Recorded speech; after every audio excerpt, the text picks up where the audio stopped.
बच्चों again welcome you today. आपको पता है हम एल्डिहाइड, कीटोन और कार्बोक्सिलिक एसिड चैप्टर कर रहे हैं। फिर से जब भी मैं आपको मिलता हूं मैं आपको पिछले लेक्चर्स का रिवीजन देता हूं। पहला रिवीजन होता है जो हम लोगों ने जब स्टार्ट किया था, आईयूपैक नेमिंग करवाई थी आपको।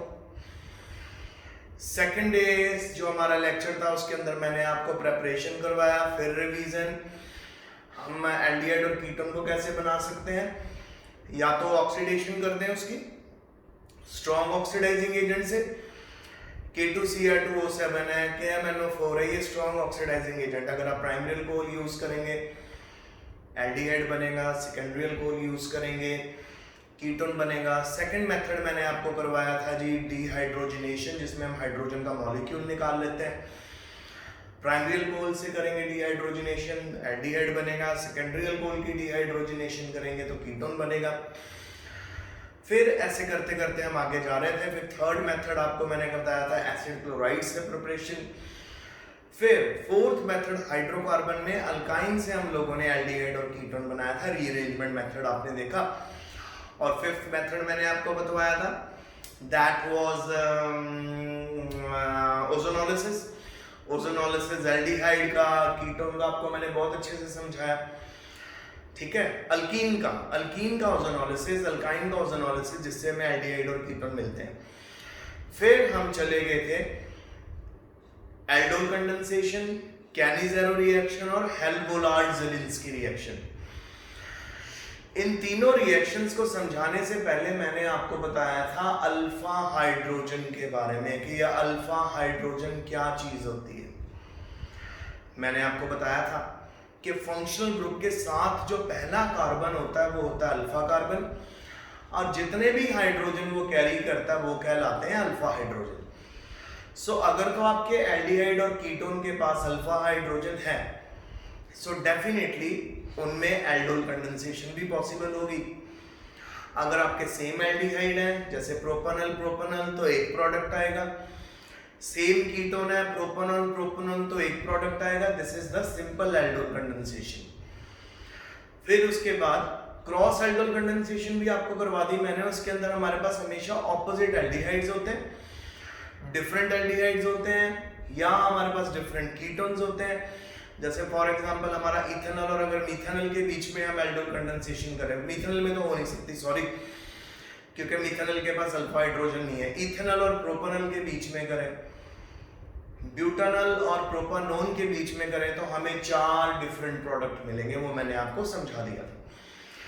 तो एल्डोल कंडेंसेशन कहाँ हो रही थी? जहां पे अल्फा हाइड्रोजन होता है। फिर हम पहुंच गए जी क्रॉस एल्डोल कंडेंसेशन में। क्रॉस एल्डोल कंडेंसेशन कहाँ होती है? जहां पे हमारे पास डिफरेंट होते हैं group, 2 aldehyde different, 2 ketone different. फिर हम पहुंचे कैनिज़ेरो में। कैनिज़ेरो is opposite of aldol condensation. कैनिज़ेरो वहां पे होती है जहां पे अल्फा हाइड्रोजन नहीं होता।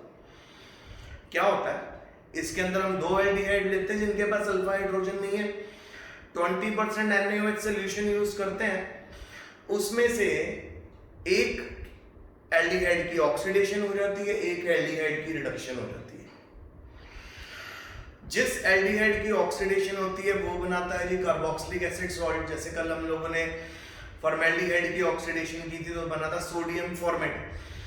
अब जिस एल्डिहाइड की रिडक्शन होती है वो बनता है मिथानॉल, यानी CH3OH। तो एक एल्डिहाइड की ऑक्सीडेशन, एक की रिडक्शन, इसको कैनिज़ेरो बोलते हैं। पर कौन सा एल्डिहाइड? वो एल्डिहाइड जिसमें अल्फा हाइड्रोजन नहीं है। फिर मैंने आपको कैनिज़ेरो रिएक्शन में आगे क्रॉस्ड कैनिज़ेरो रिएक्शन करवाई। उसके अंदर हमने बेंजल्डिहाइड लिया और फॉर्मेल्डिहाइड। अब इन दोनों में से जो बड़ा ग्रुप है उसकी ऑक्सीडेशन, छोटे ग्रुप की, जो बड़ा ग्रुप है उसकी रिडक्शन, सॉरी, छोटे ग्रुप की ऑक्सीडेशन। सो बेंजल्डिहाइड की जब हम लोगों ने रिडक्शन कर दी थी वो बन गया बेंजाइल अल्कोहल, और जो हमने जब उसकी ऑक्सीडेशन की थी मिथेनॉल यानी फॉर्मेल्डिहाइड की, वो बन गया था सोडियम फॉर्मेट। सो आज हमारे पास क्या है? आज हमारे पास वेरी शॉर्ट क्वेश्चन है, तो मैं हर क्वेश्चन पढ़ता जाऊंगा, आपको समझाता जाऊंगा। उसके बाद मैं आपको इनके स्क्रीनशॉट्स भी भेजने वाला हूँ। इन सभी क्वेश्चंस को आज घर में करना। सो आज हमारे पास है very short answer question. Let's start. तो सबसे पहला क्वेश्चन अभी हमारे पास आ रहा है कि लैक्टिक एसिड का आईयूपैक नेम बताइए। लैक्टिक एसिड का आईयूपैक नेम। लैक्टिक एसिड बहुत इजीली अवेलेबल है, आपको पता है कि लैक्टिक एसिड कर्ड में भी मिलता है, ठीक है। तो लैक्टिक एसिड का नाम है 2-हाइड्रोक्सी प्रोपानोइक एसिड। ऑलवेज इसको remember, two hydroxy propanoic acid lactic acid का आईयूपैक नेम है। नेक्स्ट क्वेश्चन अब आपको आता ही होगा, which of the aldehyde undergo Cannizzaro reaction. कौन से ऐसे एल्डिहाइड है जिनमें सिर्फ कैनिज़ारो रिएक्शन होती है? आंसर आपके सामने है, वो एल्डिहाइड जिनके पास अल्फा हाइड्रोजन नहीं होता। एग्जांपल है जी बेंजल्डिहाइड एंड मिथानॉल यानी फॉर्मेल्डिहाइड। फिर है जी which type of aldehyde undergo aldol condensation. वो सभी एल्डिहाइड्स जिनके पास अल्फा हाइड्रोजन होता है वो एल्डोल कंडेंसेशन में पार्टिसिपेट करते हैं। नेक्स्ट है जी give a chemical test to distinguish between acetaldehyde and benzaldehyde. तो सिंपल बेटा, एसिटाल्डिहाइड और बेंजल्डिहाइड को अगर हमने सेपरेट करना है कैसे करेंगे? पहले तो आपको एसिटाल्डिहाइड का नाम पता होना चाहिए। Acetaldehyde is nothing but ethanol. Ethanol और बेंजल्डिहाइड में कैसे डिफरेंट करेंगे? आप इसको फिलिंग सॉल्यूशन से ट्रीट करोगे। अगर तो रेड या ब्राउन प्रेसिपिटेट आते हैं क्यूप्रस ऑक्साइड के, सो हमारा इसमें एसिटाल्डिहाइड प्रेजेंट है। अगर हमारी टेस्ट ट्यूब में फिलिंग सॉल्यूशन डालने के बाद कोई प्रेसिपिटेट नहीं बनता तो वो बेंजल्डिहाइड है। नेक्स्ट क्वेश्चन है, what product is obtained when ethyl benzene is oxidized with alkaline KMnO4? बेटा एक बात याद रखना आप लोग, जब भी कोई स्ट्रॉन्ग ऑक्सीडाइजिंग एजेंट यूज करते हैं KMnO4 की तरह, आप कोई भी अल्केन ले लो, कोई भी एल्डिहाइड ले लो, कोई भी कीटोन ले लो, वो कार्बोक्सिलिक एसिड में ही कन्वर्ट होगा। सो अगर आपके पास इथाइल बेंजीन है, अगर आप इसमें KMnO4 डालोगे सीधा ये बेंजोइक एसिड बनाएगा, ठीक है। फिर जी नेक्स्ट क्वेश्चन है कि आपको टोलेंस रिएजेंट की मदद से कैसे पता चलता है कि किस टेस्ट ट्यूब में एल्डिहाइड है और किस टेस्ट ट्यूब में कीटोन्स है? सिंपल, सबसे पहले आपको पता होना चाहिए कि टोलेंस रिएजेंट है क्या। It is the ammoniacal solution of silver nitrate. इसको याद करना है आपने, ammoniacal solution of silver nitrate को टोलेंस रिएजेंट बोलते हैं। तो टोलेंस रिएजेंट में होता क्या है? टोलेंस रिएजेंट में जो सिल्वर मेटल होती है उसने कॉम्प्लेक्स बनाया होता है। अब अगर आप टोलेंस रिएजेंट को ट्रीट करोगे एल्डिहाइड के साथ, एल्डिहाइड ने क्या करना है, इस टोलेंस रिएजेंट से ट्रीट हो जाना है और उसमें सिल्वर मेटल को बाहर निकाल देना है ऑर्गेनोमेटालिक ग्रुप से, कॉम्प्लेक्स से। जैसी सिल्वर मेटल बाहर आएगी वो हमें टेस्ट ट्यूब में नजर आने लग जाएगी। तो सिंपल इसको कैसे कैरी आउट करते हैं, आपने दो टेस्ट ट्यूब लेनी है। आपको पता है कि चाहे केटोन हो चाहे एल्डिहाइड हो, दोनों आप कह सकते हो ट्रांसपेरेंट होते हैं। दोनों में थोड़ी थोड़ी 2 ड्रॉप्स ऑफ टोलेंस रिएजेंट डाल दो एंड वेट फॉर 5 मिनट्स। जिसके अंदर एल्डिहाइड है ना बच्चों, उसके सरफेस के ऊपर एकदम से सिल्वर मिरर आ जाएगा, यानी सिल्वर मेटल इकट्ठी हो जाएगी बिल्कुल मिनिस्कस के ऊपर। So this is what Tollens reagent test is, क्योंकि इसके अंदर सिल्वर मिरर या सिल्वर मेटल आती है सरफेस के ऊपर। इस करके इस टेस्ट का दूसरा नाम है सिल्वर मिरर टेस्ट। आप इसे अच्छे से याद करना, टोलेंस रिएजेंट का दूसरा, टोलेंस रिएजेंट टेस्ट का दूसरा नाम है सिल्वर मिरर टेस्ट। ये किस लिए किया जाता है? एल्डिहाइड और कीटोन को सेपरेट करने के लिए।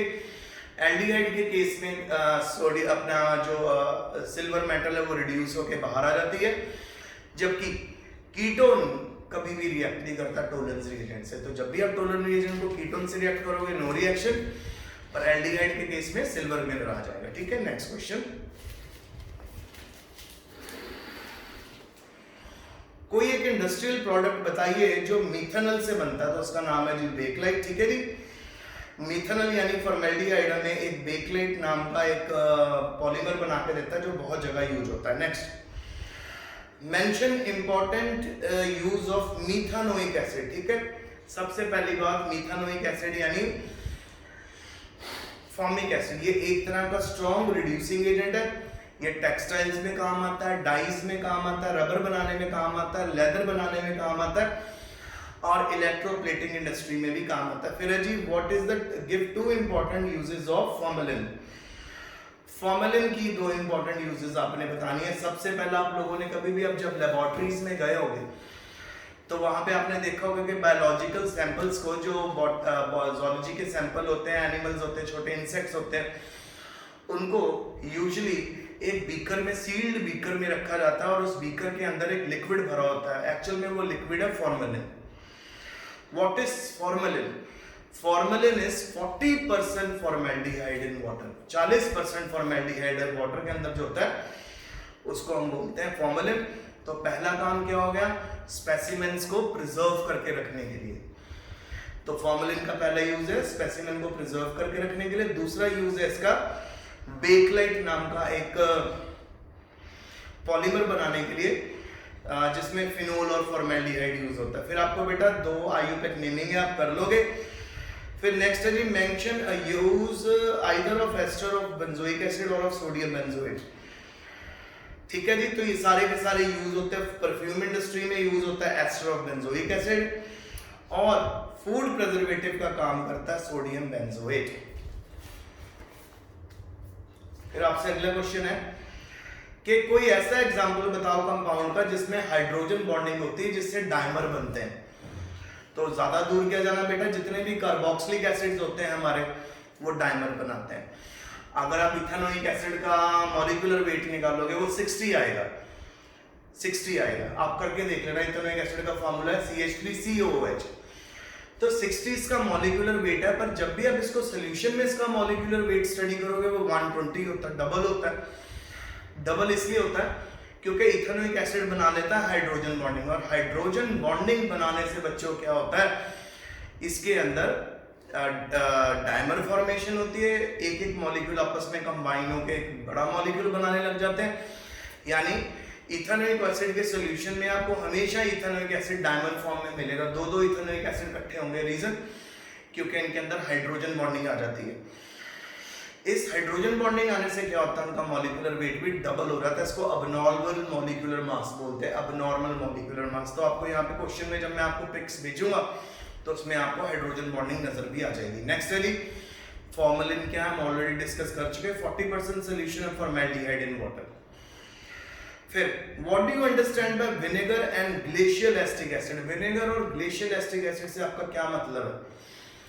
3 से 10% एसिटिक एसिड इज विनेगर और 100% acetic acid is glacial acetic acid. यानी 3 से 10% एसिटिक एसिड, यानी 10% एसिटिक एसिड, 90% वाटर, ये विनेगर है। और विनेगर को हम घर के खाने में बड़ा इस्तेमाल करते हैं, नूडल्स बनाते हुए, अचार बनाते हुए, किसी चीज को प्रिजर्व करने के लिए, अनियंस में हम इसका इस्तेमाल करते हैं। पर अगर एसिटिक एसिड 100% है, उसको ग्लेशियल एसिटिक एसिड बोलते हैं, और उसका यूज है जी इंडस्ट्री में। Next last question, name trimer and tetramer of ethanol. Trimer है जी इथेनॉल का पैराएल्डिहाइड और टेट्रामर है जी मेटा एल्डिहाइड। तो बच्चों ये वेरी शॉर्ट आंसर 16 क्वेश्चन है आज। प्लीज इनको बहुत अच्छे से कर लेना रिवीजन। जो इंपॉर्टेंट बातें हैं वो इंपॉर्टेंट बातें ये हैं कि जी हमें सबसे पहले पता होना चाहिए कि कीटोन और एल्डिहाइड को आप कैसे सेपरेट करोगे। तो उसके लिए बेस्ट टेस्ट है जी Tollens reagent test, Fehling solution test. अगर तो आपका एल्डिहाइड है तो वो टोलेंस रिएजेंट के साथ रिएक्ट करेगा और सिल्वर मिरर देगा। क्या होता है सिल्वर मिरर? आपकी टेस्ट ट्यूब के ऊपर एक सिर्फ सरफेस के ऊपर जहां पे लिक्विड है वहां पे सिल्वर इकट्ठी हो जाएगी, क्योंकि वो रिएक्ट करती है एल्डिहाइड से। अब अगर कीटोन के बारे में बात करें, कीटोन टोलेंस रिएजेंट या सिल्वर मिरर टेस्ट कभी भी नहीं देता। फिर आपका नेक्स्ट टेस्ट था जी एसिटाल्डिहाइड और बेंजाल्डिहाइड को कैसे सेपरेट करोगे। फिलिंग सॉल्यूशन से 2 टेस्ट ट्यूब लेना है, एक में एसिटाल्डिहाइड एक में benzaldehyde, few drops of Fehling solution डालना है। जिसके अंदर रेड कलर आ गया वो एसिटाल्डिहाइड है, जिसमें कोई कलर नहीं आया वो आ गया आपका बेंजाल्डिहाइड। तो ये आपका मेन लेक्चर है आज का। सो प्लीज अच्छे से पढ़ना, stay safe and keep on doing your work. Tuition copies regular बनाते रहे। Thank you.